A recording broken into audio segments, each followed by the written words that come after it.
The house on Hollow Hill. The wind whispered through the trees as I stood before the ancient house atop Hollow Hill. Its dark silhouette loomed against the moonlit sky, and an eerie chill crept up my spine. Despite the warnings from the townsfolk, curiosity had drawn me here, to this forsaken place that seemed to pulse with a malevolent energy. I pushed open the creaking gate and stepped onto the overgrown path leading to the front door.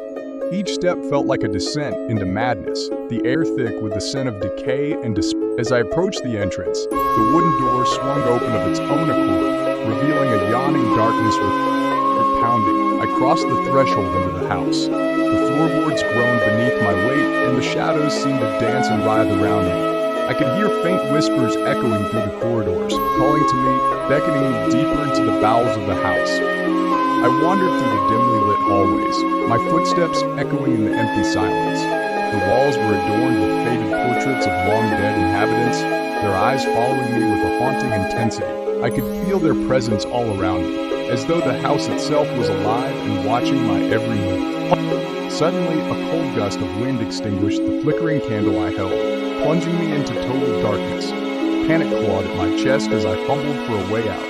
But the corridors seemed to shift and twist, leading me further into the labyrinthine depths of the house. As I stumbled through the darkness, I became aware of a strange sensation crawling across my skin. It was as though unseen hands were reaching out to me, their touch icy and clammy. I tried to scream, but no sound escaped my lips as I was dragged further into the depths of the house. Finally, I emerged into a vast chamber bathed in an eerie blue light.